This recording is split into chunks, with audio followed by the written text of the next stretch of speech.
dun, dun, dun. So I guess Wakanda wasn't forever. No, bro, too soon. Bro, fuck shit. We're live, man. We're live.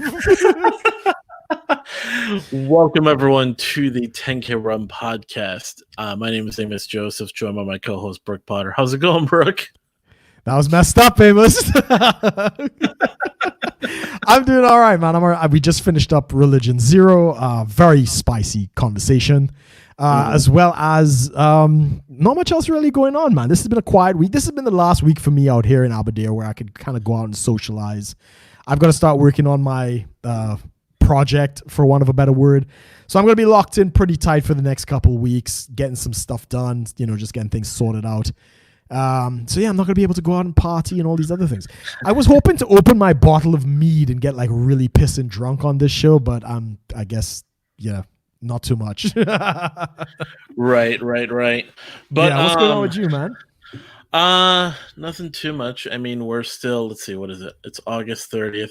By the way, this is our 103rd episode. So, just for everyone who's catching up with us, not too much going on. It's a pretty beautiful day out today. I know we just had the Religion Zero on, and I showed up fashionably late. Yes, you did. But yeah, there's not too much going on in Minnesota still. I mean, even though we're talking about a lot of the news that's coming out right now for the last week, most everything is like out of all these things, the only things that really kind of like, in terms of newsworthy, like it happened, was really just that was like Kenosha, Wisconsin.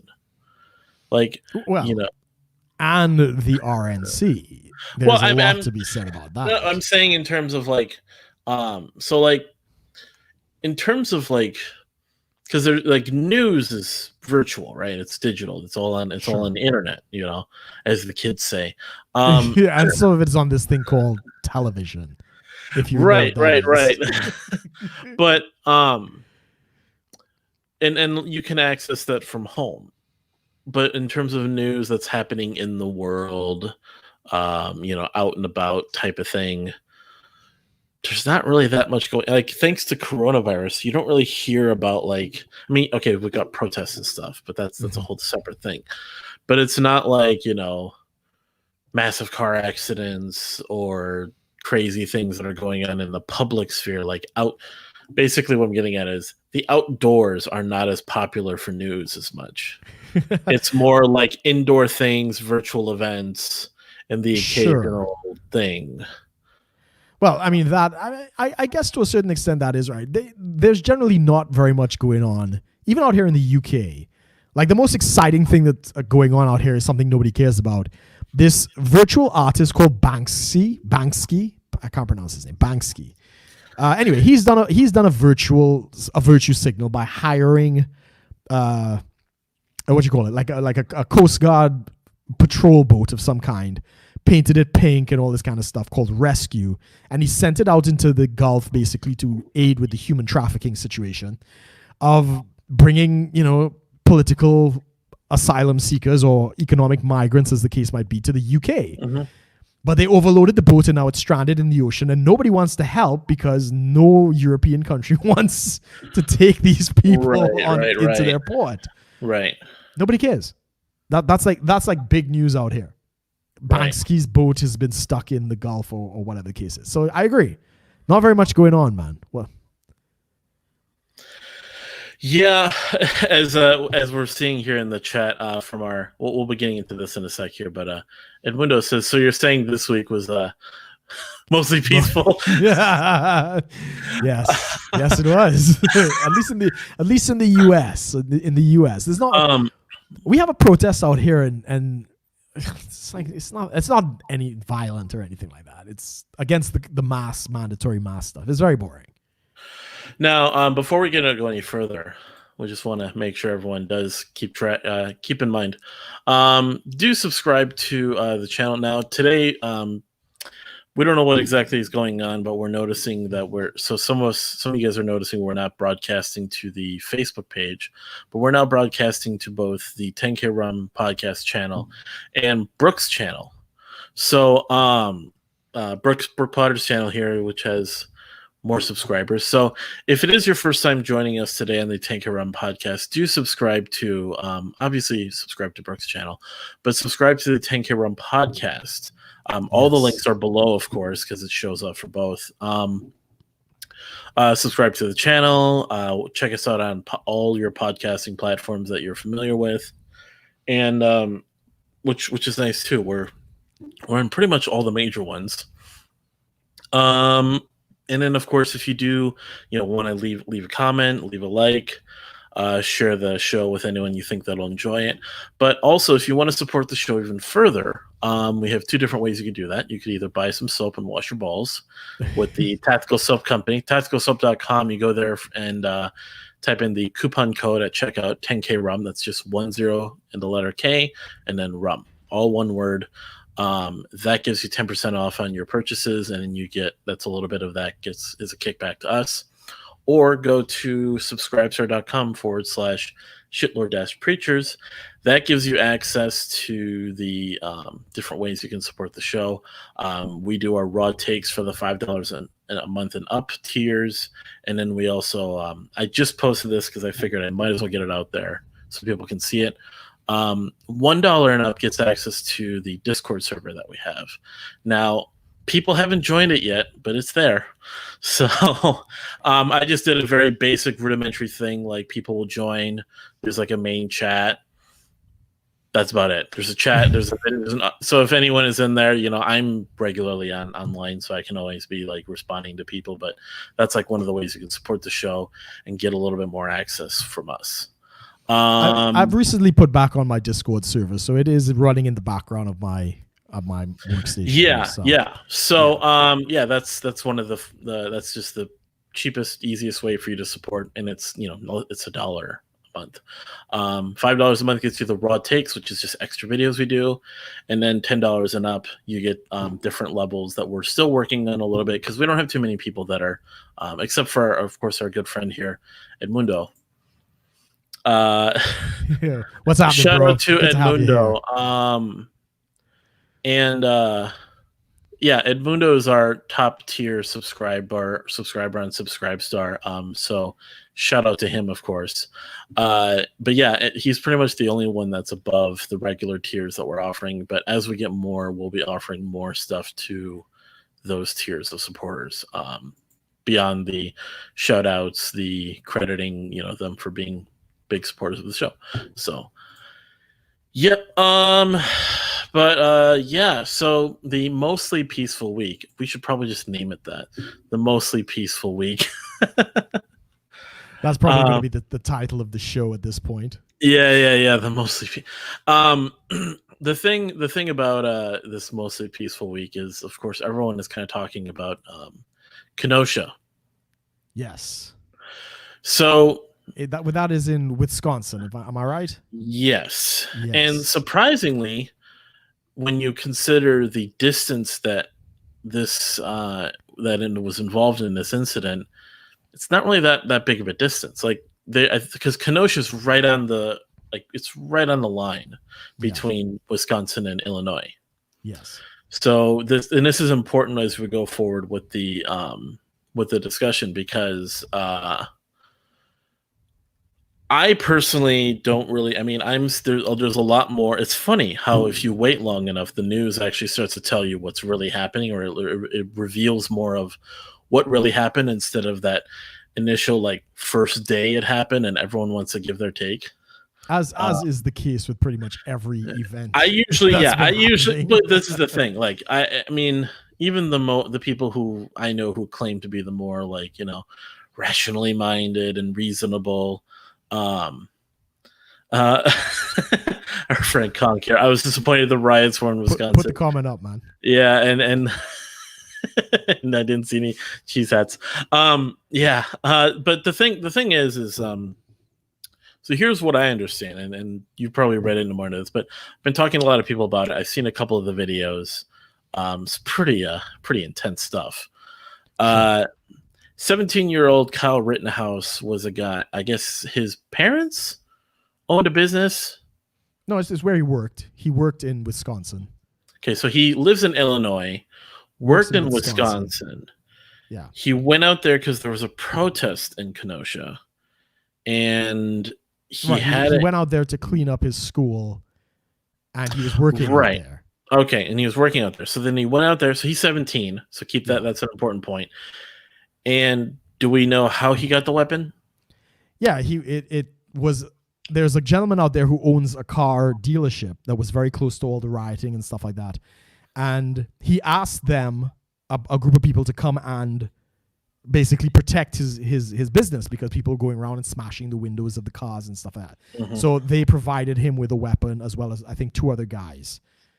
So yeah, that's how he ended up with the weapon. So then he ended up with I think it was just it looks like an AR-15. It's an AR-15. Yeah. It's an AR-15. AR-15, if anyone knows anything about guns, no, it's not an automatic weapon. No, it's not some sort of crazy, it's not a quote unquote assault rifle just because it's black and looks menacing. It looks scary.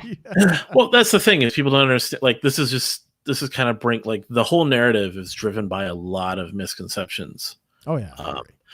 On both sides, I would say, to different degrees, though. Don't know if that's necessarily true, because we do have the video evidence, but okay.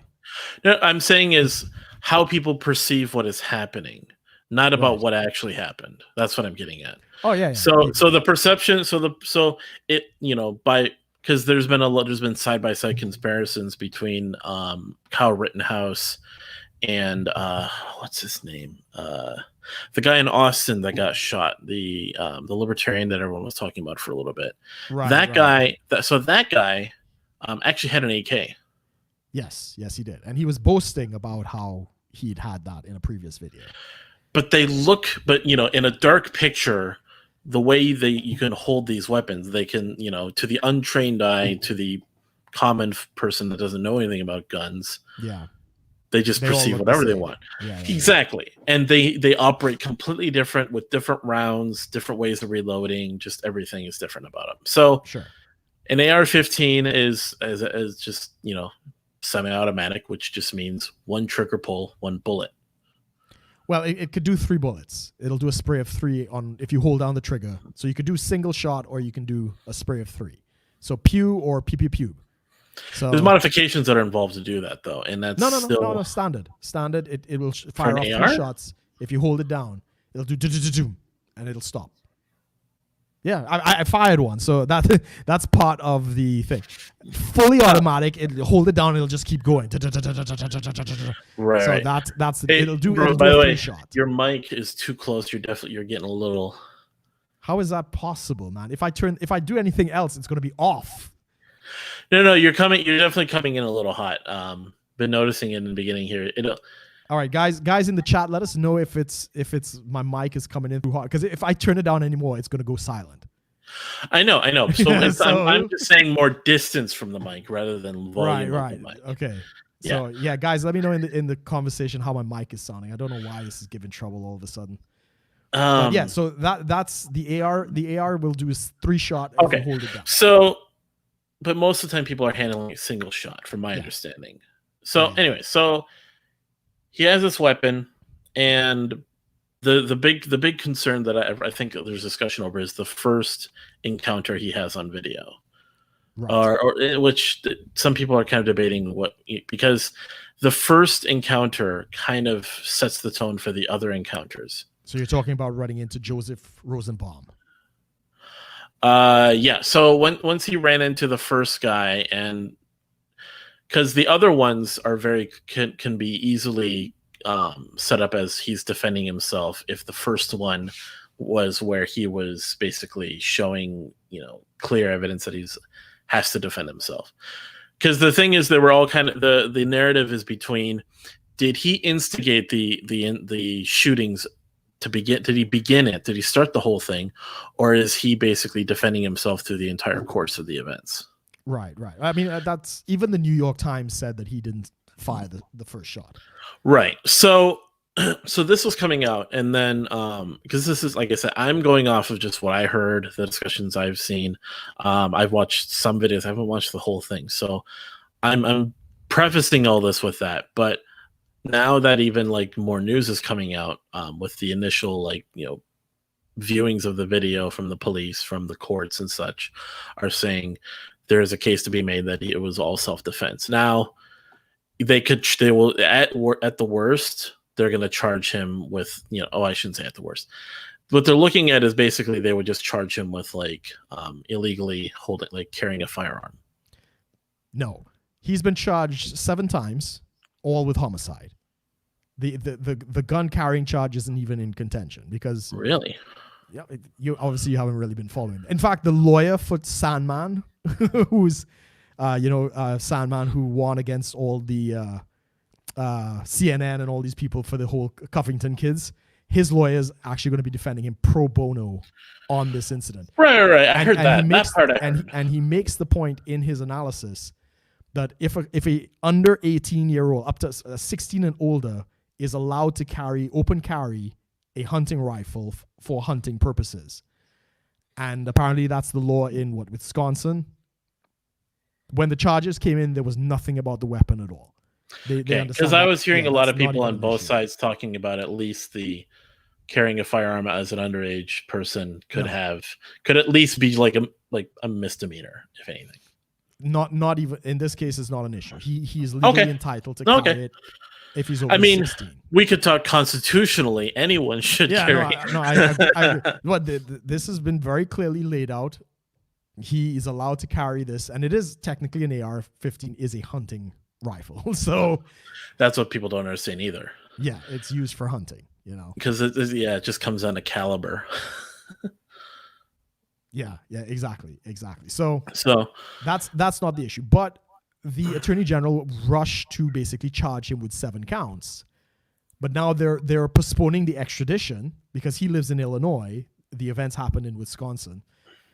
But now that the video evidence has come out and they're seeing what went on with Rosenbaum and everything else, they're like, we kind of rushed the gun on this, as most people do. They hear a narrative and they kind of jump ahead with it. That's what's been happening. Yeah. So, but there's been from what I've seen, I'll just say this: among libertarians, there's a split. Surprise. And amongst libertarians or Libertarian Party people, because there is a difference. Both. Right. Okay. I would. So by saying by encompassing taking 2 sides. By saying it's like the difference between Christians and Christendom. Right. Okay. So all people that identify with libertarianism as the movement, which does include the party, right? There's been a split between people who are anything from Kyle Rittenhouse is a hero to Kyle Rittenhouse is fully justified in defending himself, just full stop there, to Kyle Rittenhouse is a symbol of white privilege, to Kyle Rittenhouse was totally looking for trouble and deserves all the charges against him, to These are libertarian positions.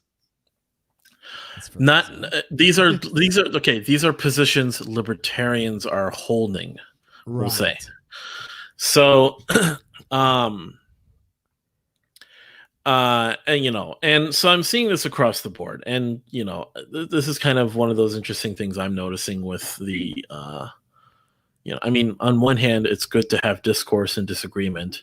Sure. On the other hand, I didn't think it'd be this divisive of an issue, but I think it's more in line. It's more because of the outrage culture rather than like a lack of objectivity. So people are more inclined to give takes lacking all the angles, all the facts, and even just the investigation that's still developing.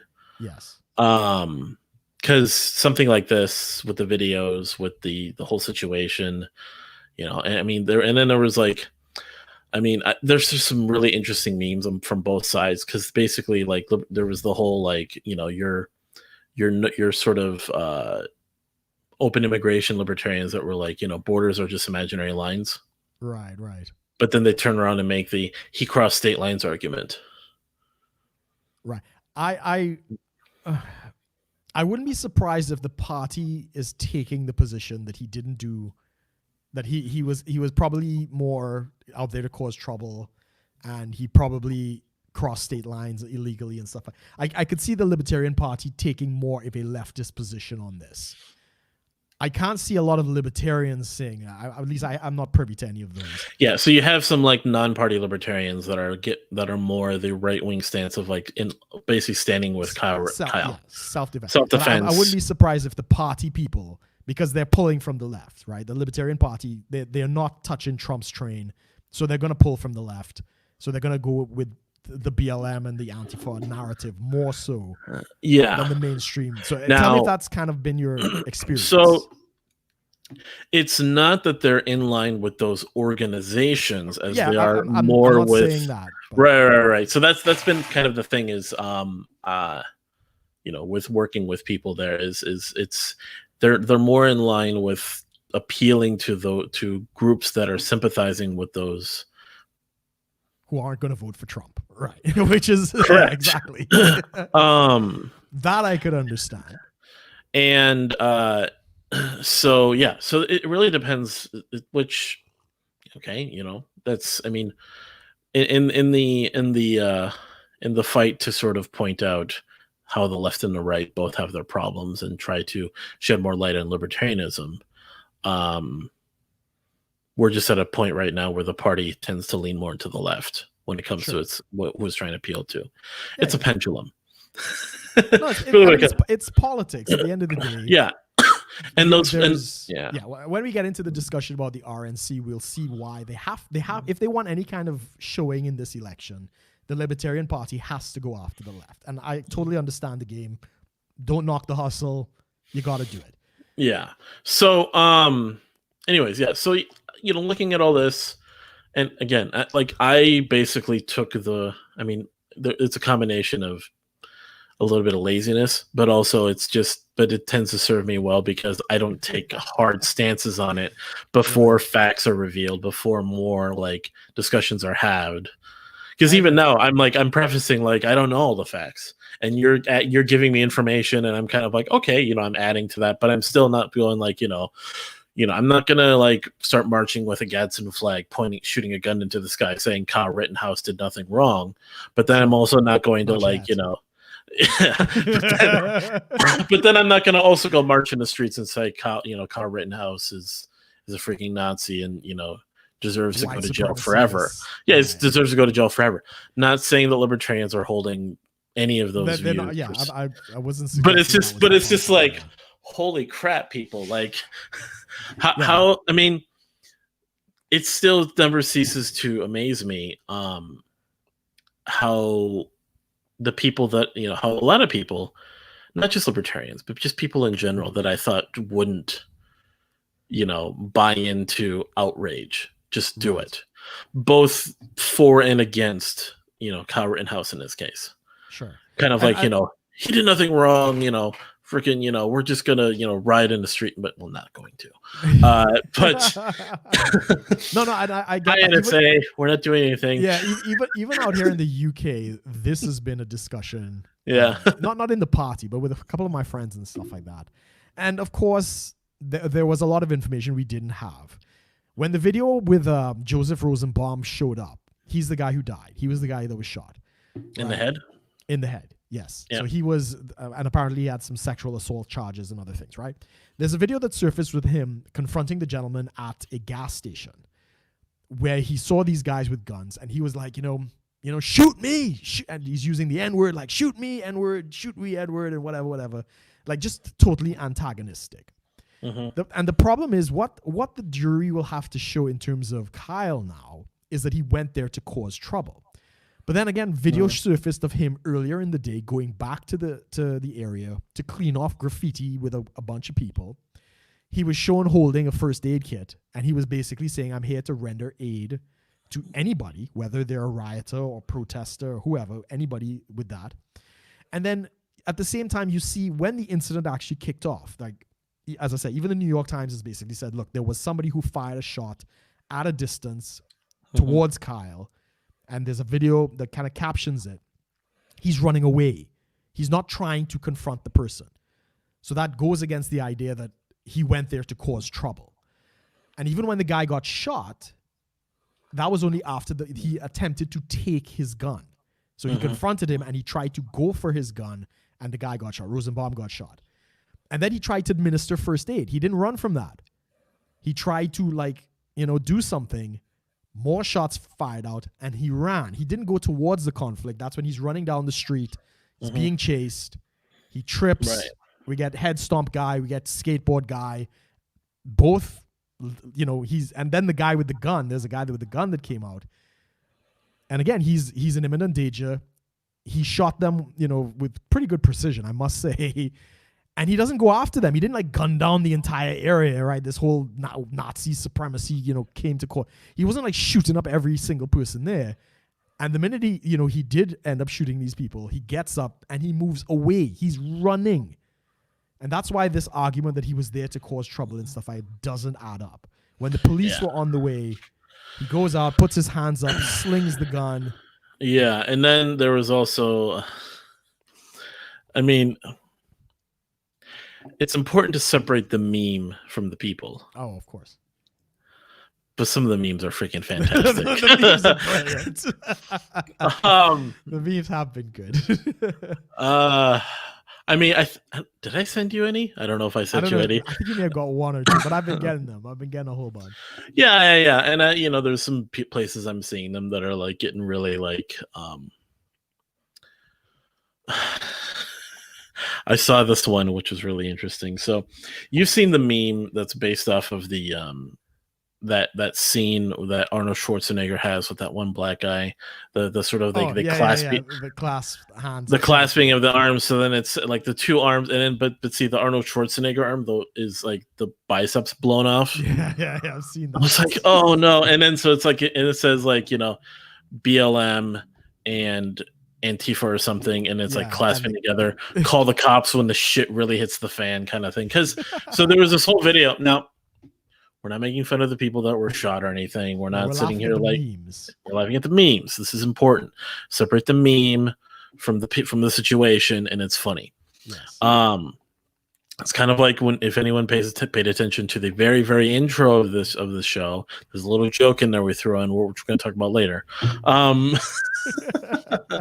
We're not making fun. It's just wordplay, and what is it? We're having fun. It's a joke for anybody. We're having fun.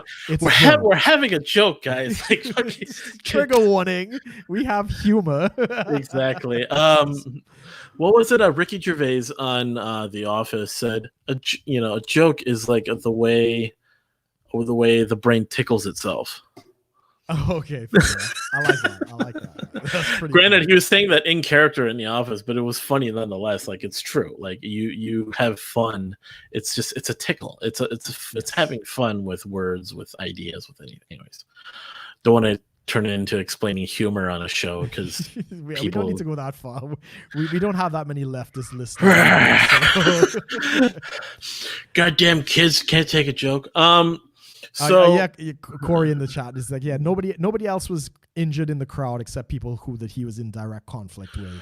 Right. And just one more point on that. The guy that got his biceps shot off, he showed up in an Instagram photo. I think it was Instagram. I'm not too sure if that was where it was. But he's there with a friend of his, and the friend is basically saying, my boy won't be stopped. And the caption. Now, ladies and gentlemen, boys and girls, if ever you are in any kind of confrontation and you think there might be legal ramifications, shut your fucking mouth. Do not say shit like what this guy said. In this clip, whatever it was, Instagram, whatever, he says, my boy will never be stopped. And then it goes on to say his only regret was that he didn't empty the magazine into Kyle. In other words, he's admitting his intent in that scenario was to kill Kyle. It's turning into premeditation is adding premeditation. to it now. Yeah. So Kyle was completely justified in defending himself because he's just sold out his Rensmeus, which is the evil mind, the evil intent. If you're ever in a confrontation, keep your goddamn mouth shut and do not post shit like that on Instagram. I saw something. There was this video I saw a while back. It was these lawyers, and I forgot exactly what was it. Do not talk to the police. It was something, but it was done in a more comedic manner. So these two lawyers that were like, granted they're speaking from their state to everyone else, but it kind of got a little popular, a little viral. And these guys would be like, if a cop ever asks you this, what do you do? And then they're both like riffing off each other. Shut the fuck up. Like if you do this, shut the fuck up. And if a cop asks you this, I will not speak without counsel present. Shut the fuck up. Otherwise, shut the fuck up. I mean, it was just like over and over and over again. And that's really I'll pull on something afterwards. Finish your point. But even like I used to work in a company that had like I was working with vehicles, large vehicles and such, and dealing with this is if you're ever in an incident or anything, one of the first things they told us is never admit to anything. Even if it was totally your fault. Don't say you're sorry. Just make sure people are okay if there's anything that could be going wrong. Make sure everything is whatever. Just make sure everything's fine. Don't turn it into like, oh, I'm so sorry. I totally wasn't this. Like you're admitting to all this stuff that even if they're not recording, like you could still be held liable if you say anything. Yes. So like, one of the unfortunate times I did get into like a minor, it wasn't like a moving accident. It was just such a large vehicle. I wasn't used to handling it. Had a small little, incident involving, causing some damage to someone else's vehicle. Company took care of it. It was fine, but it was, learning experience. But it was just one of the, like, all that training was like kind of bubbling up as I was like, the guy came out and he goes, oh my gosh. I said, hey, I called my boss, my supervisor's coming out, we'll get all your information. We'll take care of this. At no point, I was just making sure, don't say sorry. Don't say anything. Don't just, and it sounds bad. It's like, because we have this instinct to like say sorry, but sorry is an admission of guilt. Admission of guilt. Exactly. Which then can change in case anyone tries to sue. Now, Minnesota is a no-fault state. Right. Okay. But there could still be like a countersuit and stuff to like change how the insurance companies pay out, and you don't want to complicate that. So exactly. But that's the thing. Anytime you're dealing with anything, really, just that could involve legal trouble, don't say anything. Shut the fuck up. You either remain neutral in what you're saying or just don't say anything. Yeah, I was gonna touch on this because recently Sargon of Akkad won a lawsuit against, I think, Kat Grant. She's one of these radical feminists and stuff like that, and she went on to sue him because he used her video kind of showing her lack of self-awareness. So he cut up a video basically showing that she had no self-awareness and stuff. And she lost the case. But in the midst of it, proving her ill intent were all of her Twitter comments about how she doesn't care, that he's got a family and he's got kids to support. I'm going to destroy him, and basically malicious intent, right? She had basically said in the confessing in this Twitter, this entire thing was just to destroy him for no other reason. And she lost the case.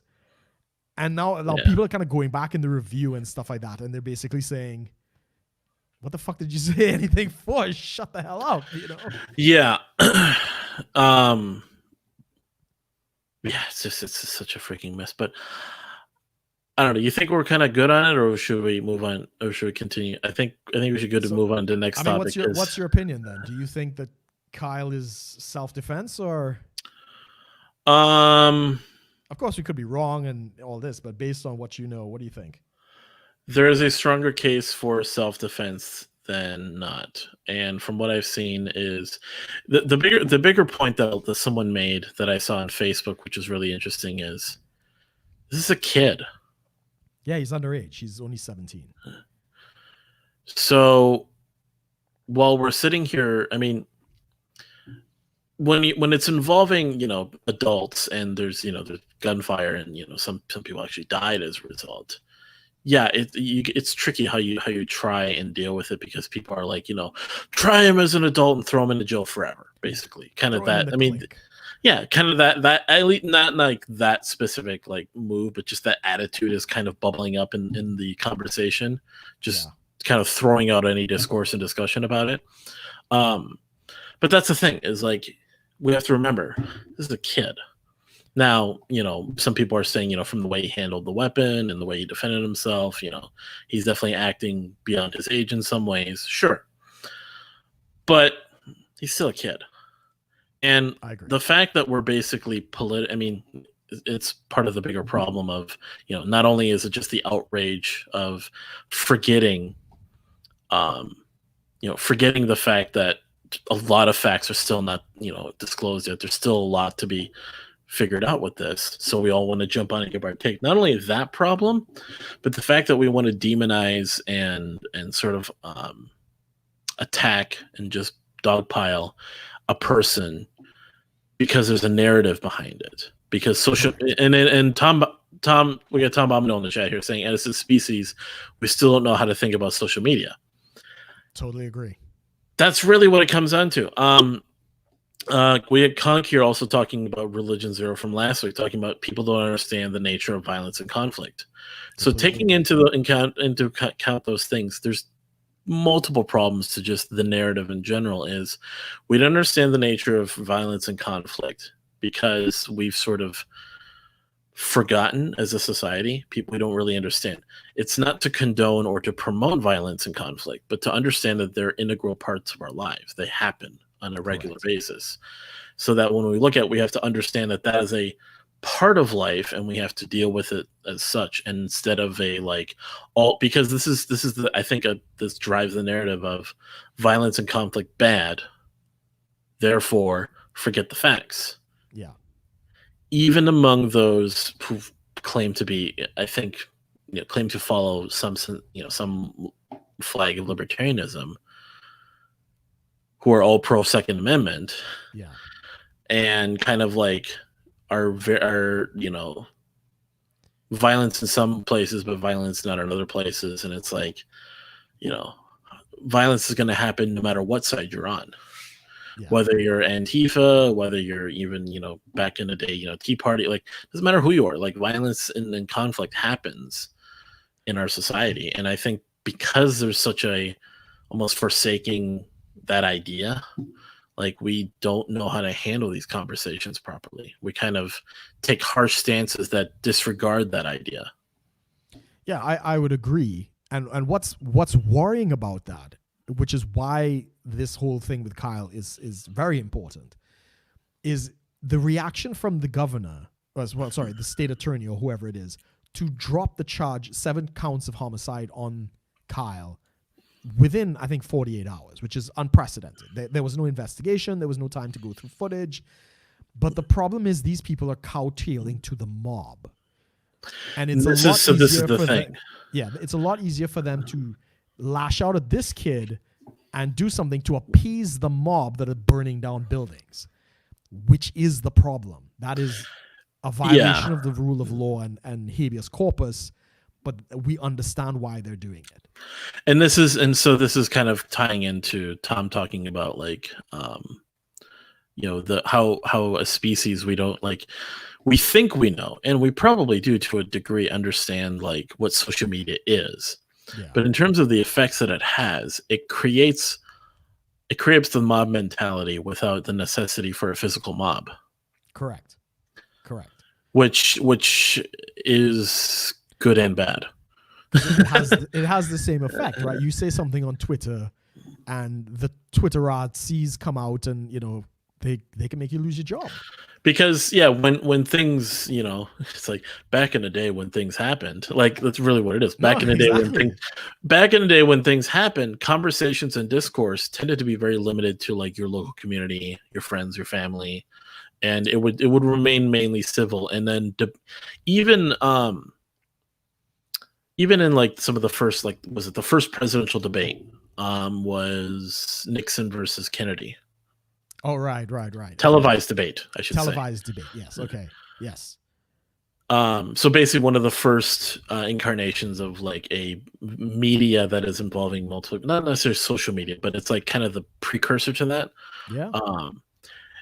And people still kind of remain civil, had conversations. Like, you had a little bit of yellow journalism and stuff, like the news would kind of spin things and stuff, but it was still very like, there was controls in place to keep like the narrative and keep conversations at a certain way. Now with social media and the instantaneous nature of information and anything really, like, the fact that Babylon B has to face all sorts of crap from news organizations because they can't be satire news. It's a twofold problem. There's two sides of that coin, because some people think Babylon B is real. Yes. And other people understand it's fake, but also as a result of that, they kind of just don't trust anything. So there's this mob mentality. Virtual mobs are forming in all around the narrative, and everyone wants to take their side, and no one I think it does. I think for me at least, I for my own sanity and just remaining objective is stay out of the conversation until more comes out and kind of go, okay, but still don't take any harsh stance. Because if you're taking too harsh of a stance, sometimes there's a necessity to take a stance. Absolutely. But immediately jumping on the bandwagon is not good either. I'll put it to you this, and I understand what you're saying, but you and I have been having this conversation about growing the channel, and we were talking about, how do we grow the channel, this, that, because we have a mutual friend who, we did some videos with, and he's kind of blowing up right now. He's doing very well. He kind of just jumped into the social media space, but he's a demographic that's very hot right now, and I think he's crossed 1,000 subscribers on his new channel and all this good stuff. And you and I are having the conversation. I'm like, look, bro, at the end of the day, the power, the money, the influence is going to be on a particular side. Right? Yeah, we have to take a hard stance if we want to have any sort of notoriety. Like, even completely agree. Even among the more rational people that we would try to watch, like people that are trying to offer like sort of an unbiased narrative. Yes. Are eventually just leaning into a different direction. Like, Tim Pool wants to vote for Trump now. Sargon wants to vote for Trump if he could. Sargon has been on the Trump train for a while. But so there's that. And then but I mean, the Tim Pool thing is very important, right? So he is the quintessential fence sitter. But you compare that to a Steven Crowder, who is clearly a conservative, or a Ben Shapiro that is clearly a conservative. But then Ben Shapiro appeals to the larger conservative demographic because he's not 100% Trump train either. Who's this? Shapiro. So Shapiro, he was kind of the token non-Trump Breitbart report, journalist. Completely agree. But he does represent a more traditional conservative position. Right. Yeah, completely agree. But what was I going to say? Yeah, Ben Shapiro gets over 50 million interactions on his Facebook page in a week, right? 50 million. He is the biggest entity on Facebook. And and he gets, memes about everything he says. Yeah, no, which is fine. So these are all the interactions, right? It's the likes, the shares, the comments, and everything. Mm-hmm. You can combine all of ABC, NBC, CBS. I don't know so much about Fox News, but you could probably throw that in there as well. And they don't even make anywhere close to that. Like they're probably in the 10 million. Yeah, the alternative media is definitely dominating it, and it's not more polarizing than ever, I think. Oh, and I completely agree. We'll get to that when we discuss the RNC and what the mainstream media did regarding that. So you and I, we were having this discussion, and I basically said, look, if you want to really, you got to go where the masses are, right? And the masses, unfortunately, are not in the libertarian position. The masses are going to be on one side or the other. But we have some tough questions to ask. Do we give up our principles for the sake of listeners, or will our fans do the job for us and share this podcast and recommend friends and family and join the subscribe? Exactly.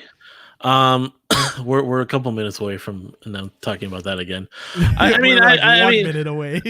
I mean, I've had like conversations. I've kind of had talks and stuff, and we have friends that are also libertarians that are seeing some success with their channels and such, and because they're bringing on like prominent individuals that are like so our friends over, and this is not it's just obviously like looking at the model they've had. Our friends over at What's Happening, so formerly known as Hobbit Supremacy. They they had Tim Pool on, they had Dave Smith on, they had Owen Benjamin on a while back. They have we had Robert Frank. We had Robert Frank. We had all the cool kids at Anarchist, the author of that. I can't remember her name. We might have Sarah Gosney. Sarah Gosney. All the girls are girls are anarchists. We had Jeff and Bill from the Asian Capitalists. That was pretty big. Yep. We haven't been too bad considering, but we are trailing in the subscribers. So, ladies and gentlemen, if you are about either on my channel or wherever you're listening, be sure to subscribe, recommend us to your friends. I think it's time to talk about washing your balls. What do you think, Amos? TacticalSoap.com. Buy their stuff. Put in 10K RUM as the coupon code. That's 10K RUM for 10% off. Get a little kickback to us, or just pay us the money directly. No. Are we putting PayPal now? No. Maybe we should. Links below, and we're going to start taking Bitcoin. Yeah. Subscribe Star is a way you can help out the show on a monthly basis. Anything from $1 to $25 a month. Shout out to Edmundo for being our $25 patron subscriber. Absolutely. That goddamn company, Patreon. So go to subscribestar.com/shitlord-preachers. That's where you can get the awesome stuff like perks and stuff. Raw takes videos that we do for our viewers, our subscribers, to extra takes that you don't get to see in the regular stream. But yeah, check those out. Subscribe to the channel. Subscribe to us on podcasting platforms. Leave a like, leave a comment.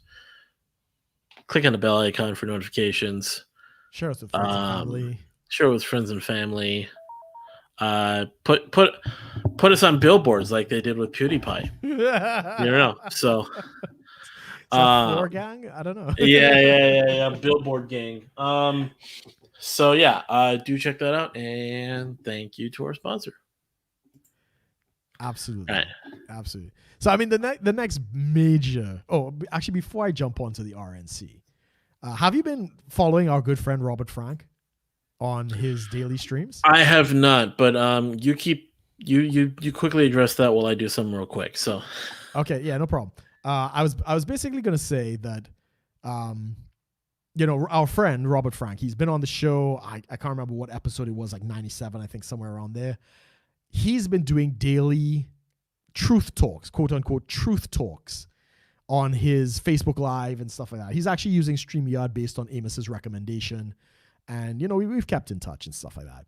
And he says that the amount of people that have jumped onto his YouTube and his Facebook in the last couple months while he's been doing this, basically kind of pandemic period, maybe 3 months, it's been explosive. Like, he's gotten full in on the politics, but more the conspiracy side of it, like, pandemic and, there are people drinking baby blood, and he's gone like completely down the rabbit hole. So what you're saying is we need to be the next InfoWars. We need to be the next InfoWars. But seriously, in fact, it was so drastic what he said in the last podcast. And anybody interested, it's the Glorious House of Gains podcast. You can check it out on all major platforms. He was talking about this in the last podcast, where he put out a rage video, which he hasn't done in a long time. So anybody knows him, he's known for being the sweaty guy in the van, in the car with the bandana, screaming about whatever. And all of these new fans were like, who the fuck is this? What the fuck is this? Like, why aren't you talking about politics? What is this raging steroid monster in the car kind of thing? Not realizing that's his entire shtick. Like, that's what made him who he is. Right. But he's exploded, he said, in the last couple of months, basically doing truth talks about the virus, about other things, Black Lives Matter, moon bases with children, and getting them scared to airize their blood for the youth, was it the Fountain of Youth or some shit? All that crazy conspiracy stuff. He's jumped onto that. So hope he's doing well. So we're going to be doing a conspiracy theory show. Well, and we'll put it on Subscribe Star. But yeah, we have to touch on the RNC, the Republican National Convention. Just before we get into this, everyone, newsflash: racism is bad. Okay, racism is bad. Yeah. So, I mean, did you catch any of the RNC? Have you seen what has been going on in that political arena? I know they had a convention. Yes, they did. Over 2 days, I think. 2 or 3. They nominated some guy, I think. Yes, I think he's a TV star. Yeah. A reality TV star. Yeah, sure. And then that was it. Okay, now, Amos didn't watch the RNC. To be fair, neither did I. I didn't watch it either. Now I saw. People are trying to give this the hottest, trying to think they had the hottest of takes. Now, I see the point they're trying to make, but I also was kind of like, come on, you're reaching a little bit. They said when half of your like primetime speakers have the same last name as your president, you're approaching North Korea territory. Really? Is all the Trumps that were speaking, and I was like, and I saw that, and I'm like, okay. First of all, this is hilarious. Second of all, maybe chill a little bit. Who was saying this? There was a meme going around about it because they showed like Fox News had like a graphic showing all the speakers, and you can count half of them were Trump. Yeah, had the list. Jr. It's going to be Ivanka Trump. Yeah. I mean, there was so and really what I'm seeing is, I mean, I'm kind of likening it more to just like, this is just media. Like this is a whole family that has been surrounded by media for most of their lives, and they live for the media. So of course there's going to be kind of this like powwow of like, the whole, like when you're talking, like there's more of like an enigma to like the Kennedys and the Clintons, and even to a degree. Yeah, people were kind of talking about the Bushes, but like with Trump, it's just like, it's just WWE style, just like big, showy, elaborate, like, kind of just entertainment kind of thing. So it's, the name is more of the brand. Like he's sort of he's creating a type of brand loyalty within the party. Yes. Now, which is kind of funny. Like it's almost it's like, I don't know if it's necessarily the good thing, but it's kind of it's almost a side effect. Not that it's a bad thing per se. It just is. It's almost a side effect of sort of the corporatist America that we're in, is where a president sort of is this brand, and it works to a degree, surprisingly. Sure. The brand of Trump, like Trump, because it was Trump Steaks, Trump Tower, Trump this, Trump that. Well, now it's Trump family in the White House. I agree. So and that's really what it comes down to. So people that are trying to turn it into some like because when you're looking, if you were in North Korea, the family, the Kim family. We do have news about North Korea as well, don't we? Do. We'll get into that later. But the Kim family is God in that country. Here, it's Trump is McDonald's. Yeah, I mean he's like American royalty to a certain extent. Right. But I'm saying is it's symbolism. It's a different kind of symbol. So when people are kind of saying North Korea, I'm thinking, more like McDonald's. Yeah, it's like the Clintons. It's like all of the established family, like the Kennedys. The Kennedys did this whole thing. So I think we still have Kennedys that are in positions of power. Yeah, completely agree. No one wants to talk about how like Carnegie still has money that's floating around doing stuff. Yeah, I think he owns the land under some building, and that actually pays for a no tuition school in New York.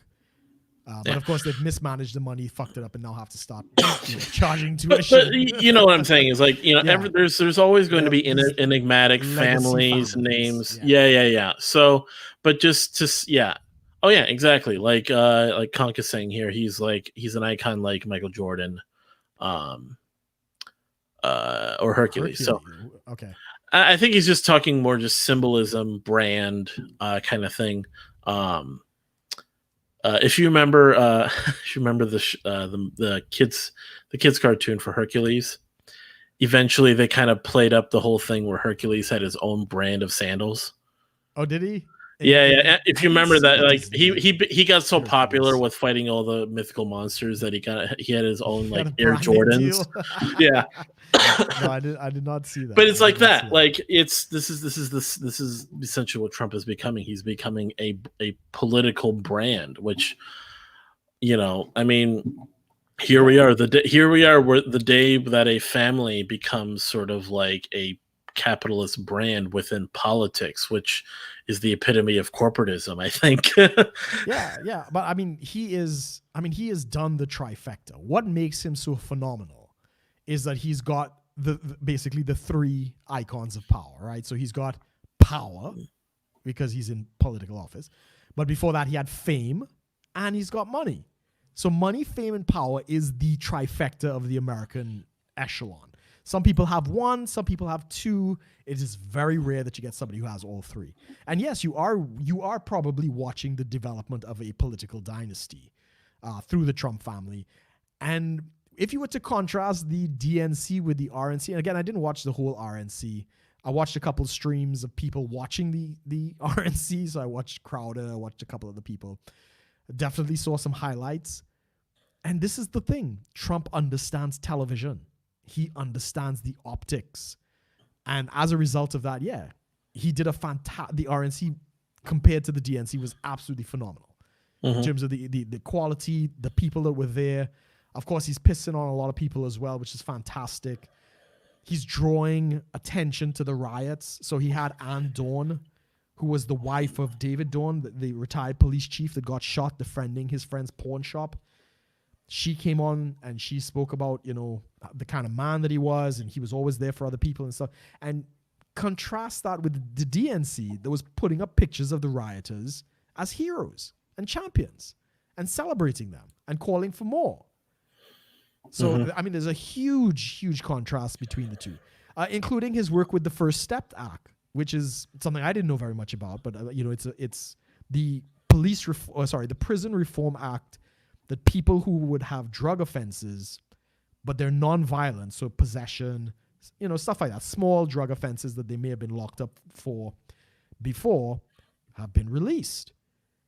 And I mean, it's not happening as fast as some people might like, but he actually had people that have been in prison for 10 and 15 years come on and say, because of this First Step Act that the president has done, I now have my life back. And it's, of course, it's a black guy and he's talking about seeing his daughter that he hasn't seen in 20 years. And it's all emotional. I mean, it's great television. But what was happening with the mainstream media? And I saw some clips of this. And Tim Pool talks about this as well. He was originally watching on, PBS. And I suspect I know the same was true with MSNBC. I don't know about CNN, but probably true. They were live fact checking everything that was said in the RNC. So somebody would make a statement, whatever, like the guy who was released on the First Step Act, haven't been able to see my daughter in 20 years, and this is all thanks to the president. They'll cut and they'll jump to the panelist and be like, I'm sorry, that's not true because this, that, and the other, and Obama, and you couldn't actually see the fucking convention, right? Because they were doing that on everything that was said. Yeah, if you want, you should leave that to be raw and uncut. Well, just a live. It's what a live feed is supposed to be. It's just raw and uncut. And then the only censorship you should really ever have is like swear words, if those ever come up. Yeah, and that's not even censorship. That is blatant manipulation of. Exactly. This is because the DNC didn't have any of that.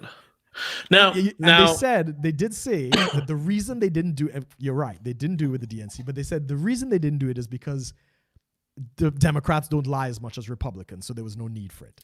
Everyone lies. Exactly. They're a politician. You're fucking.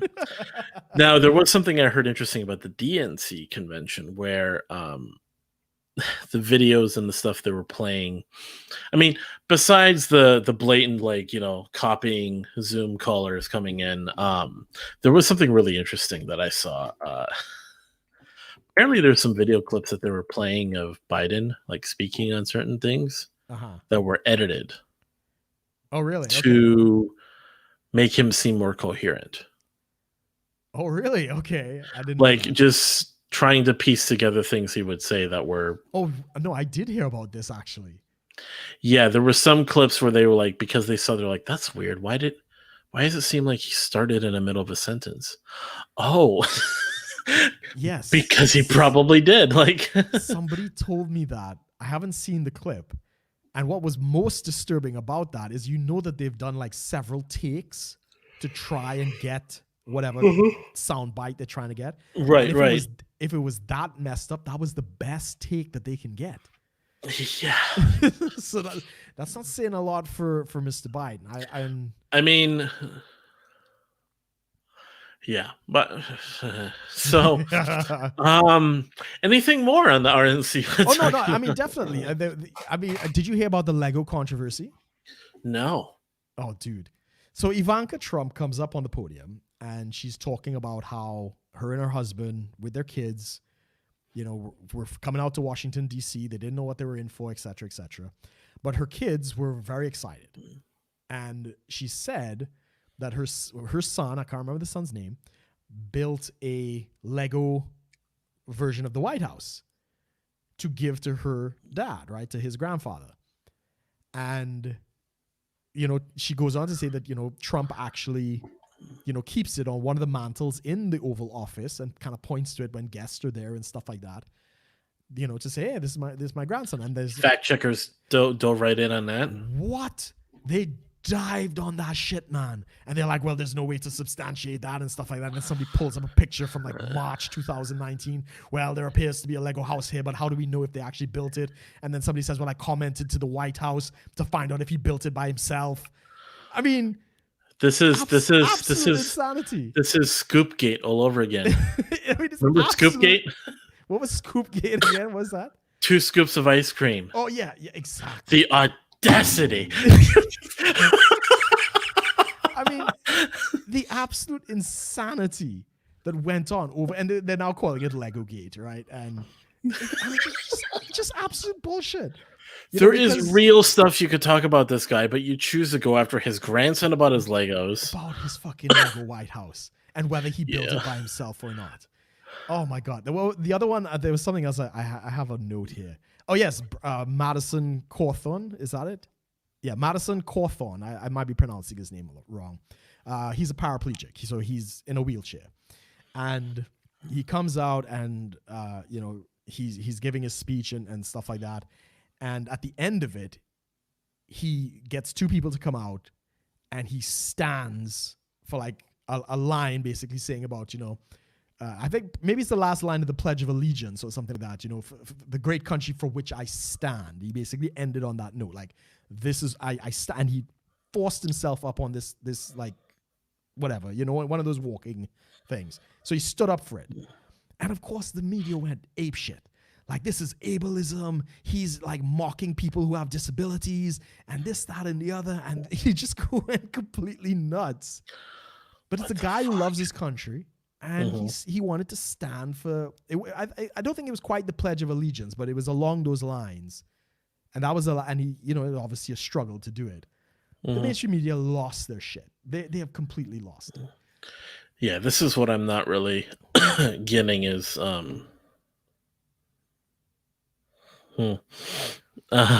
mean, did you know what happened afterwards when they were leaving? So, needless to say, there's a bunch of, well, I don't want to, it's possible they were imported. Rand Paul, son of Ron Paul, was accosted outside, just leaving the RNC. The Breonna Taylor thing. The Breonna Taylor thing. So anyone knows, so the Breonna Taylor was this one was like pretty blatantly just like fucked up. She was at home sleeping. No, she was by her boyfriend, who was a criminal of which she was involved, and she was sleeping in his house. Go on. But no knock raid came in, they shot her. No. They shot at the police. The boyfriend shot at the police. They returned fire, and she was shot as a stray bullet. Fair enough. Go ahead. No nut grades. Right. Yes. That's the bigger issue. Yeah. Fair enough. I mean, the narrative, you're pulling the leftist narrative. That's not what the police reports say at all, but that's fine. Right. But yes, it is, and Rand Paul is the author of the bill. The Breonna Taylor Act, yes. Which basically makes no nut grades illegal. Correct. He is the author. He's the author of it, but they were like calling. Basically, he was what? Say her name, and they're like, he literally wrote her name like on a. These people are insane. It's kind of like say what you want, but like even people that want to like. What sucks too is the narrative. Like, I mean, it's one thing to have the narrative against Rand Paul, who is a registered Republican, but a lot of some libertarians really like him because he has libertarian values. Yes, as a Republican, but even more so, you just don't even hear about this. No, you don't even hear about this other thing, which is Justin Amash's Qualified Immunity Act that he's trying to get out. Who's this? Exactly. Right. Just name it. I thought you were going to talk about Vernon Jones, the Democrat black man who was also accosted when he was coming out of the RNC. There's that too. So the ending qualified immunity bill that Libertarian Congressman Justin Amash authored. That's in Idaho or something. Michigan, I think. Right. It's not at the capital level. It's a state that's doing it. No, it's okay. Cool. He is a congressman at the highest level. Okay. Cool. He was elected as a Republican. Partway through his term, was basically did the paperwork to switch from an R to an L. Okay. Cool. So if you look at the blue and the red, there's a little yellow dot. Like. So hey, thanks for joining us, man. So he came on and basically brought about the qualified immunity, like ending qualified immunity. Mm-hmm. And his sort of proud thing was, we have tripartisan support. Cool. He got some Republicans and some Democrats on board with it, but you don't hear about it. Right. So I mean, I get. I'm on board. Like, the Breonna Taylor Act. I'm all for that, with Rand Paul on that. But then, like, this is the thing. So the narrative is basically like trying, because he's a Republican, he's at the RNC, he gets accosted, he gets, essentially people are trying to take him down when he's actually doing something that is in the interest of some of these like more left-leaning groups and the sort of the criminal reform, justice reform and such. Sure. There's that. And then there's this, essentially, as the media would perceive, an insignificant libertarian congressman that has both Republicans and Democrats on board with ending qualified immunity. So, anyways, I just figured I'd throw that in. No, I didn't know. I knew there was a libertarian that had switched, but I didn't know the details, and I didn't know that he'd introduced the bill, which is fantastic. Yeah, but it shows these people have no clue as to what's going on. And here's the bigger problem. So there's a procedure where bills have to be introduced onto the floor so that they're like legitimized and discussed. Yeah. And certain certain positions within these bodies, like I think like Speaker of the House or majority, or all the leaders have to, someone has to basically bring it forward. Mm-hmm. The congressman can't just like, I got a thing. No, someone has to the leaders have to bring it forward. Yeah. That time has passed for a lot of these things. Yeah. And it kind of makes you wonder, if, people like Chuck Schumer, Mitch McConnell, Nancy Pelosi, like a lot of these, leaders within their own, within there are really caring about anything. Because, I mean, it's not only that. There's the criminal justice reform that they all claim to care about that they're not doing anything about. Mm-hmm. They're blocking real change, real bills of people that really want to get something done. Or they're showing a complete lack of empathy for the American people. So the big thing right now Completely agree. is because our economy and our society is the way it is right now because of a combination of COVID, but also overreaching government that's sort of stalled our economy. The government should, give us some help, give the people some help. Hmm. Whether that's through helping small businesses. Um, there was also and even Trump got flack because he decided to sign an executive order extending the unemployment boost, Yeah. and he right away said, "I'm probably going to get sued over this by Congress is going to try to sue me over this." How funny is that? That the guy who decides to actually give more money to the people that are Do struggling right something now for the people. Yeah. is immediately knows he's going to get sued by the party who claims to care about these people. And then the other fact that there's been so many goddamn recesses now within Congress that every time they talk about that's the stimulus or new bills to sort of get the economy back on track or help people that are getting just fucked by this, Yeah. that they just another recess, another recess. I think there was some bill they tried to talk about that basically had no relevance to the quarantine, to the pandemic, and they tried to spin it into that, and people were like, "Hey, it's just a way for them to distract you from the fact that people aren't getting, like." I'm not gonna go and praise these other more socialized countries because they've had very strong measures in place to help the people, but goddamn, we're not even close. I mean, to be fair, there's not a lot going on out here in the UK. We did not get any kind of But stimulus. I've been seeing some stats on how Germany, Australia, some of these countries. Yes, they're more socialized than we are, Mm-hmm. but they all had something to give to people who were affected by losing their job and such to kind of keep things afloat. I know it's not, but it's Yeah, I don't think it's as clear cut as that because Germany did not have as bad a situation as you guys had. I don't know for sure. I get that. But Yeah, I'm saying is if things aren't as bad and they're helping and things are worse here and yeah. it's more of the government's fault than in a lot of these other countries. Oh, it's completely the government's fault. It's like holy crap, Yeah. this is just, this is not just forgetting about the people. This is just completely fucking the people. No, no, and that has to be that will be the DNC line. Sorry, yeah, the DNC controls the Congress, so of course that's going to be the case because it's an election year. They can't give Trump any kind of win. They can't Yeah. give people anything, which is why a lot of these Democratic states are trying to extend the lockdowns and these other things, as well as why all these riots are probably happening in Democratic states. So I heard Portland was very quiet. There hasn't been any major rioting in Portland for the last couple of days because they all went over to Kenosha, right? They drove across to pick up the rioting there. Yeah, Right? yeah. At least that's the thing. Did you Um, okay, before we might yeah, as well touch on this for just a couple minutes. sure. Minneapolis protest again. Have they started back? Did you know why? Did you hear why? No. An individual in downtown Minneapolis shot himself.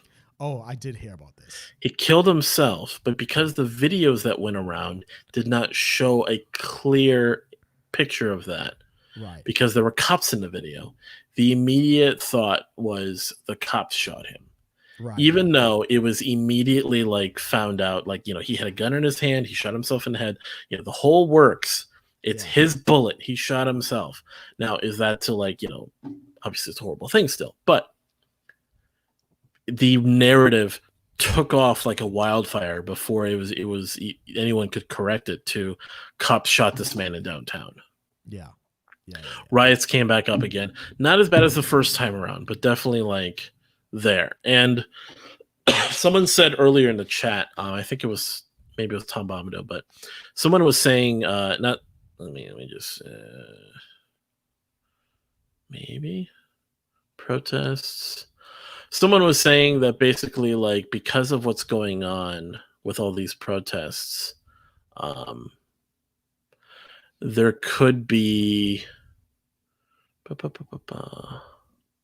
like a whole new wave of protests that could come out. Okay. Oh no, Conk said this. So Conk was saying if Kyle does get off on self-defense, expect riots to be doubled and tripled. I don't think so. And I was thinking, yeah, that's a tough one to kind of yeah. So Tom, to address what Tom is saying, prophesying regions of darkness and regions of light are coming to America. You can put the comment up so people can. Yeah. So you and I have talked plenty about prophecies. Yeah, we've talked about prophecy earlier and how much I hate it. Yeah, when it comes to when it comes to the prophecy, I mean, prophecy in individual light, people's lives and such is one thing. Prophecy is meant to edify and encourage people, right? That's really what it comes down to. So when it's a lot of this, like, darkness is coming to America kind of stuff, I'm just kind of, I mean, no offense to you, but more, offense to Kat Kerr. I'm turned off by that. Just no, just no. Like, you want to talk about darkness? Like, the same people who prophesied darkness over America are prophesying, because like Katrina happened because gays or something. Yeah. Like by that logic, Saturn is full of gays. I think there was a friend of ours way back that made that meme. Like, man, Saturn must be flooding with gays for all the storms they got going on there. Like, if God were trying to punish America, they're missing all the major cities. Like, yeah, where all the concentrations of gays, like in San Francisco and all these other places. I mean, goddamn, where's that tornado that's supposed to touch down in Minneapolis? Like, exactly. That doesn't happen. But separate from that,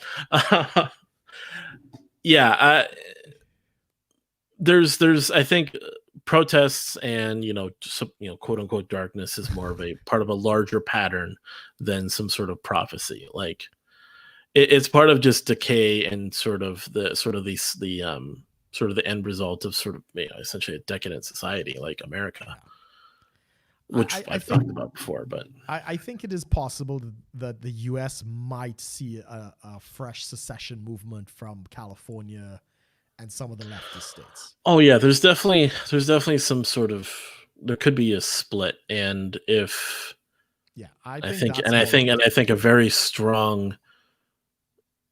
There's a lot of showing that, like, there's going to be an outcome in November that a lot of people are not going to be happy about, that could spark a lot of we'll just say shenanigans. Yeah, I get what you're saying. It's because that is actually some of the not wartime, like post-election strategies and war games that are being played about if Trump wins, people are instructing, like, the governor of California and other places, they should secede. Right. I think that's likely, and I don't really have a problem with that. I think let California, sink off. I think that's fine. But yeah, man, it's pretty crazy. Yeah, it's a fun one. You want to touch on the Dungeons and Dragons very quickly as our final point? Sure, why not? Tasha's cauldron of misogyny. I mean, everything. So belongs to the streets. She technically did. So Dungeons and Dragons has Dungeons and Dragons has a number of, like, so they're like the way people play Dungeons and Dragons, they tend to create their own worlds, their own characters, their own sort of universes, like, and such. Like, I'm creating a world on my own and playing and such. But what it comes down to is, like, Wizards of the Coast, the company who owns the D&D sort of brand and the name, they're obviously running off of, like, a lot of these regions and parts of this. They have their own universe.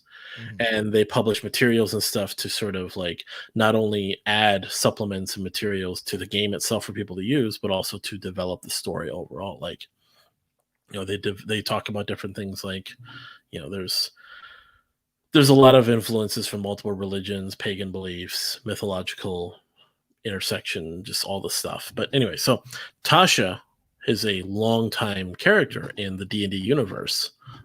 She was basically an evil wizard. Okay. And so that like okay, so there's like I can name off like there's a lot of these books and source material that they use. Like for example, so there's the player's handbook. Everyone kind of knows that. There's the monster manual. There's a dungeon master guide. But then you have things like Mordekainen's Tome of Foes. That's one of the source books. There's Xanathar's Guide to Everything. There's Volo's Guide to Monsters. Like all of these names of people are certain characters or creature entities within the multiverse that have some sort of significance, but they like within the game they sort of have some contribution. So then the creators like make a book out of it. Like, oh, Xanathar's Guide to Everything has this expansion on different things. Volo's Guide to Monsters is like an extension of just more monsters to add to the game. All this stuff. Tasha's Cauldron of Everything is the new book that's coming out in November, where instead of now Tasha has actually been kind of changed. She's not an evil wizardess. She's more neutral now because women can't be evil. I'm not trying to read too much into that, but it's just that's kind of like what I'm thinking is like it's yeah. So definitely don't take that too seriously, guys. But at the same time, you know, it's pretty funny how they want to do that. They're playing that angle. So she comes out. There's this book that's coming out, and it's supposed to be like new subclasses. So new ways you can play certain classes, new ways to build your world, spells, stuff like that. Tasha is also known for there's a spell in the game called Tasha's Hideous Laughter. Right. So that's another thing too, is certain spells and names derive from characters. Tasha's Hideous Laughter is just a spell where you cast it on someone, they laugh hysterically, and you get like advantage and certain like ability, like you're easier to attack them and stuff. Right. So there's new character creation parameters. So we talked one time where I went on a full like 50-minute rant on how like, you know, they were trying to change like, you know, orcs are racist, drow are racist because they're typically identified as evil. But even though it's clearly that, you know, oh, you can just make whatever like character you want. Like orcs can be good, demons could be your friends, whatever. Have fun. Right. Have fun with it. Well, I think you should expand on that a little bit for people who don't know. Traditionally, every race or character has particular traits. Traits, yes. Like whether it's magic and whether it's magical or strength or physical attributes, agility, or even just certain leanings towards certain classes. Like so, first and second edition had what were called like race class restrictions. Right. So an elf would not play a barbarian. Right. Or a human, but then humans could play just about anything. But then like a gnome would not be a barbarian. So if anyone who knows anything about D&D and the abilities of a barbarian, they're very like sort of just muscle buff, you know, just jacked. You know, the trend. Full on, right. But a gnome, but as a gnome, you know. So people have joked, you know, like a gnome barbarian just jumps 50 feet into the, you know, for him, you know, 3 feet into the air is massive, and he just, you know, rips you apart. It's funny, and some people will allow that, but there used to be restrictions and stuff. Nowadays, they remove those. So some people are kind of like, okay, fine, like yeah, you're elf barbarian, you're gnome barbarian, your dwarf warlock, right, or druid even, you know, because I say druids are pretty much hippie wizards. So imagine like this dwarf, like, you know, a tree hugger. It's like, what, you know? So that was one level, and then then we talked that last time about how they wanted to change it where like basically all the races that typically identified as more evil, because within the multiverse, the drow are sort of anti to elves. Right. So, you know, they lived underground, they had a sensitivity to light, and they were literally made by a god in the game that was evil. Right. as were the orcs and all this stuff. So they tried to like kind of change that. Now with Tasha's Cauldron and everything, so every race in the game always had certain like traits that they were okay. So for example, high elves would get an intelligence boost. Right. Druids would get other boosts. Certain classes and races had different boosts. Yes. Humans would get a +1 to all their attributes because they were so well-rounded. Right. Or you could play as what's called a human variant. There's all these different things they did to kind of keep it balanced. Like, so you would like create a unique character based on race and class differences, which was fun. Now, Tasha's Cauldron and everything is introducing a element where you can customize racial traits. Right. Now, I don't know the exact parameters that they're putting out for basic, but it's basically like, gnomes you can customize every race to do anything else. So I could make a dumb elf. Right. Or a very strong gnome. A barbarian gnome. A barbarian gnome. Which is, fine. You know what? There's different things you could do, but just it's furthering this under this notion. It's basically critical race theory mixed with D&D. Yes. Critical race theory is basically just SJW. Everything's racist. Race is a social construct completely through and through. No questions asked kind of thing. There are no unique abilities. Nothing. And everyone's the same. Snowflake. This is everything the same. We're all the same. I'm, because, me not being able to grow a full beard at my age is totally a social construct. Has nothing to do with my genetics. It's beardist, it's ableist. It's ableist against my skin. Yes. You being short, your height. Oh yeah, my height. I'm heightist. Yeah. That's just complete. So this is the problem. Yeah, and so a couple of the guys in the chat here. We got Red Crusader, we've got Conk and stuff. They're talking about the different things, but yeah, this is the whole thing. Like, you can do whatever you want. Like, I've heard of people create custom races, custom classes, and stuff. Fine. Like, D&D can before this release. Yeah. Do whatever the fuck you want. Like, just do it. But now we got like it's just it's changing that, and there's also changes to just like create just a more like everything goes kind of game. There's no uniqueness. There's no like the uniqueness is basically, and even then, like I've just like the way I see games are run, the way I see games are like played, like I mean people tend to create very like crazy scenarios and such, but it kind of goes away from sort of the realism. Like when you watch Lord of the Rings, it would probably be kind of take away from the story if Gandalf pulls out a shotgun. Right, sure. But then people play D&D in their own, in the comforts of their own home, which is fine. I have nothing against that. People do whatever they want. They can just, I'm a wizard that like creates, objects, and I have this thing that's a long-barreled device that shoots out certain things. Oh, it's a gun. No. They kind of push those bounds. That a gun does is just not called a gun. Exactly, and then there's some fun to that. I'll give him that. But I don't want that in a official book as gun. Like, yeah, exactly. So in the same way, people can play and put in whatever narrative they want in their games with custom races, custom classes, custom everything, literally everything.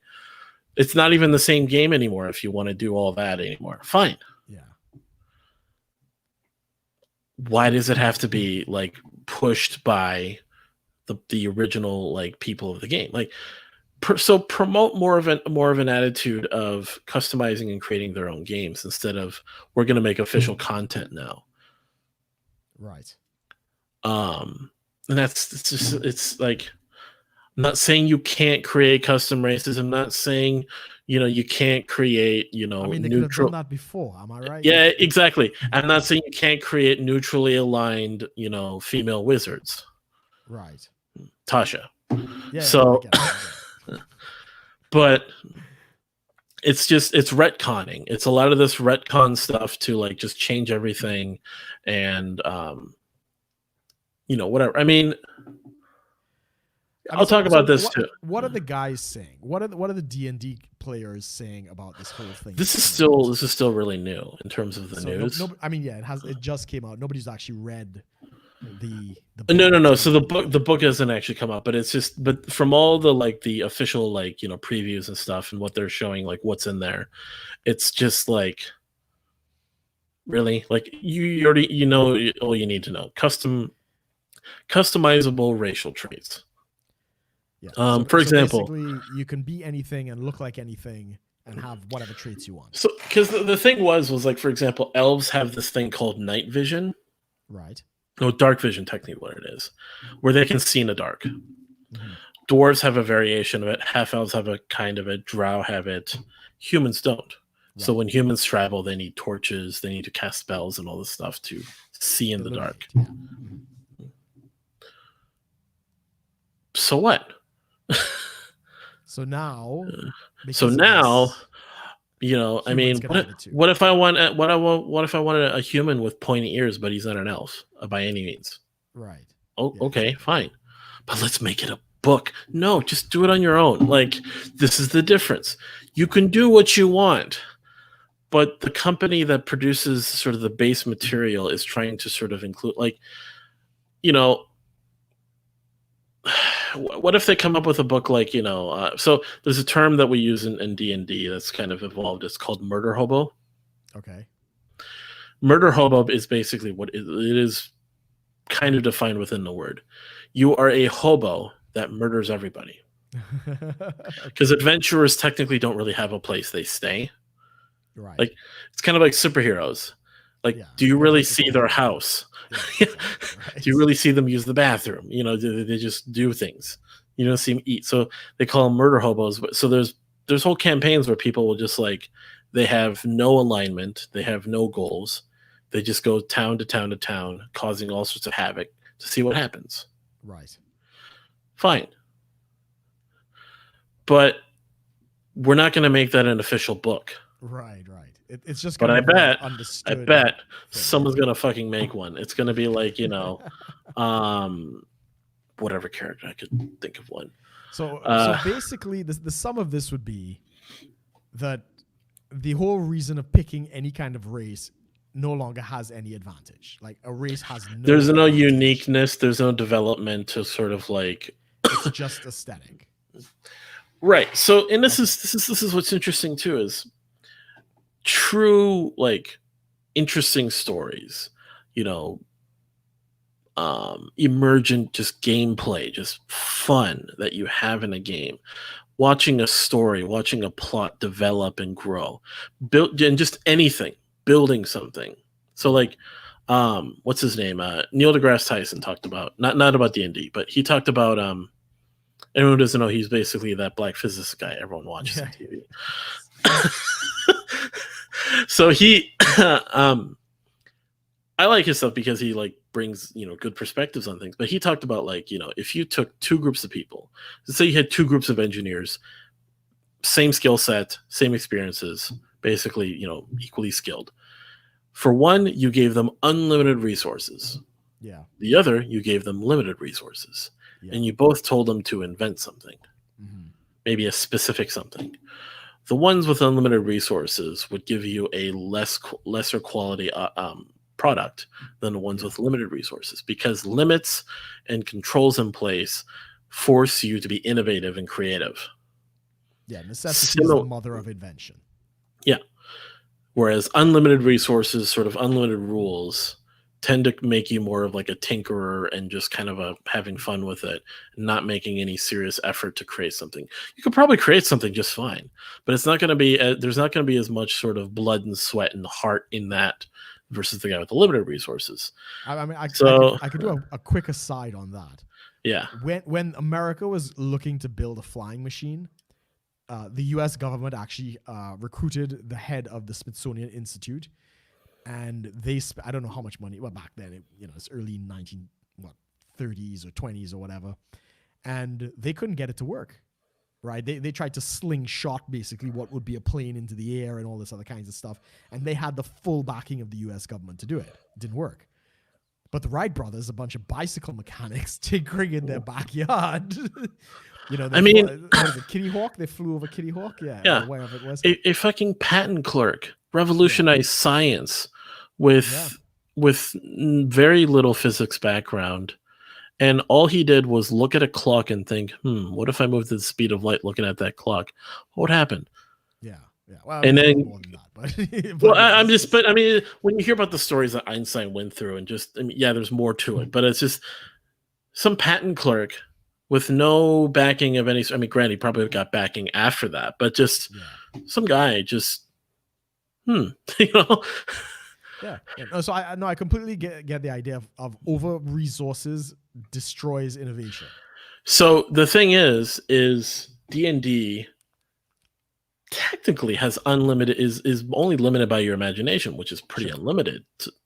But they provide source material and books and stuff and modules, adventure packs, whatever, to create a situation that you can use to allow sort of the creative juices to flow and develop into something. Like, Ted Pill intensifies. Yeah. Good on you, Colin. Exactly. So here's actually a good point here by Red Crusader. To me, he says, to me, it's more of a direct. The company and the community don't support our ideals by not having official products to support ideals. That's bad. Exactly. Because Wizards of the Coast doesn't offer inclusive gameplay types things, therefore they are against it. Vanilla out of the box version. Therefore they are against it, or they just don't support it. And it's like, well, no, that's not necessarily true. Stupid. I mean, it's a stupid way of looking at things. I mean, next you're going to tell me that GTA 6 can only have white guys playing the criminals. No Asians, no blacks, no Mexicans, no nothing. Whereas in the game, GTA 5, if you've ever played it, it tends to it's not necessarily diverse. It just has like realistic scenarios. That you're playing out, like with different people. There's two white guys and one black guy that are the main characters you play in sort of the story mode. Right.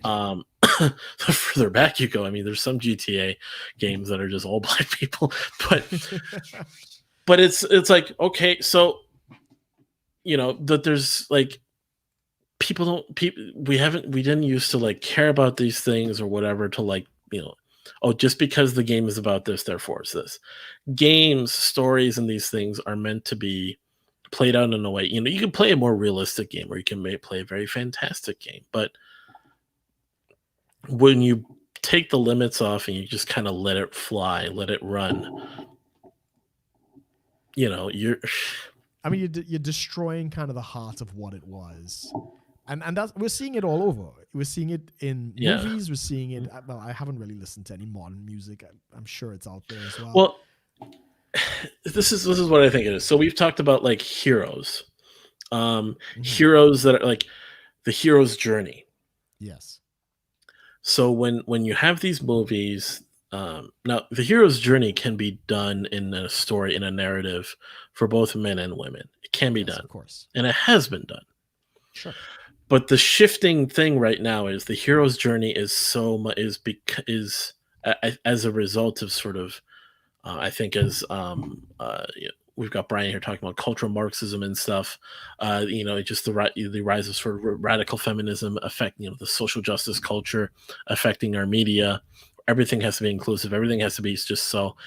It starts to shift away, actually. Instead of being more inclusive, I think it becomes more exclusive. So only narratives and stories with men are having a more of a hero's journey play out, even though it's maybe, feminized and less so. Only the men are really doing that. And then when there's a show or a movie about a woman, there's not as much of the hero's journey. There's no real development. It's just, she just is. And I think that's kind of that difference. The difference between struggle to become the hero versus you're already the hero. Correct. that's kind of the difference, because there's no struggle. So it's like, oh, here I am playing a D&D character that has all the abilities. I can make them however I want and whatever. There's no development. There's no nothing. It's just, Yeah. oh, can I, there's no growth. There's no so the story just becomes how ridiculous it can be. It's not really how awesome can it be to overcome challenges, to develop as a character. Yes. A good example of that. I don't know if anybody's seen the new Charlie's Angels, the one that recently came out. They basically bombed. But No what one you described, yeah, pretty well, probably none of our audience saw it. I didn't even see it, but I watched somebody do a breakdown of the movie and why it failed. And it's exactly the point that you're making. The whole point of the Charlie's Angels, back from the 70s and stuff, each of the angels had like their thing. There was even the Cameron Diaz, Drew Barrymore one. Yeah. You had the pretty one who was seductive, and she was kind of like the infiltrator. You got the buff one who could, handle herself in a fight. And then there was like the intelligent one who could like do the science.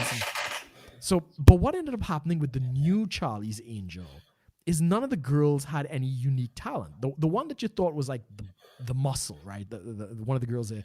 Suddenly you find out she's a brilliant chemist and she's also a kickboxer. She could do everything. And when you can do everything, you're no longer special. Or are you saying women can't do everything? Yeah, that's exactly what I'm saying. Is that what you're saying? If you want an interesting story, no, women can't do everything. And you compare that with something like The Hunger Games, right? Katniss Everdeen, I think that's her name, I can't remember. But she was a reluctant hero. She didn't jump into it like, yeah, I'm an ace shot and there was a struggle. There's the whole thing of learning how the games work, sponsors, and making an impression to the people and all this stuff. Exactly. Thank you, Conk. Mary Sue is these, but no. Even if the woman is competent, so we look at like a woman like a Wonder Woman. Wonder Woman was competent from day one. They still introduce the struggle though, because she's trying to understand the reality of the world. She's out of place. Yeah. She still had to overcome all of these obstacles. I mean, they didn't do it brilliantly, but she still had to grow as a character in terms of her understanding of the world and all this kind of stuff. Even though she was competent out the gate. It wasn't just like, I know everything there is to know and I'm just the hero. She didn't suddenly end up in London and she's brilliant and perfect and she never fucked up. And no, she had to grow as a character. So even though she was competent in this one area, she had to grow in it. So I would agree that's not necessarily a Mary Sue, which is the point. But that is what we're dealing with. Look at that. Somehow telling a story, and Wonder Woman is not a Mary Sue. Yeah, she's not. No, but I know she's not. But I'm saying there is writing. There's a sense of like skill in writing to make Wonder Woman not a Mary Sue. Correct. She's all of those abilities. Yeah, she's as strong as freaking Superman. You can still make a struggle out of a very strong character, which I thought they did it very well in Wonder Woman. But yeah, man. Wow. I think we did good. I think I had a whole bunch of notes there we didn't even get to, but I think we're good. We're gonna start doing 2-hour shows. I'm just kidding. I think we hit the big ones. I don't know what's going on with my mic, guys. I know I in Religion Zero I turned off the processing for some reason because Conk was telling me I was coming through too heavy. So Amos, we'll stick around a little bit. Let's just play around. Yeah. So, anyways, thanks everyone for joining us. Of course, we'd like to, of course, shout out to Edmundo. Wash your balls. Yes, wash your balls. So, shout out to Edmundo, of course, who is our top subscriber. If you do enjoy the show, of course, subscribe to both Brook's channel if you're watching it there, but you probably are subscribed if you're watching it. But definitely subscribe to the 10K Run podcast channel here. Subscribe to our podcast, like the video, leave a comment, share it with a friend or family. If you think they'll enjoy it, of course. Check out tacticalsoap.com for the 10K Rum coupon code. That's 10% off. Kick back to us for that. Also, Subscribe Star. That's a way you can support the show directly. That is subscribestar.com/shitlord-preachers. That basically is just where you can pledge monthly donations and show anything from as small as $1. You donate $1, you get on the Discord server, you're supporting the show, and you get like that's basically like a little smaller community for our fans and such. But check those out. All the links are below, as well as in the little Chiron showing up on the bottom here. But yeah, so thank everyone for joining us. Of course, anything quick you want to? Yeah, Brian, the 10 pop second filter remark. is actually in the microphone. This has a built-in pop filter already. So Yeah, yeah, I double pop filter. yeah, I'll probably have to get a second one. But anyways, thanks everyone for joining us. Of course, we will see everyone next week.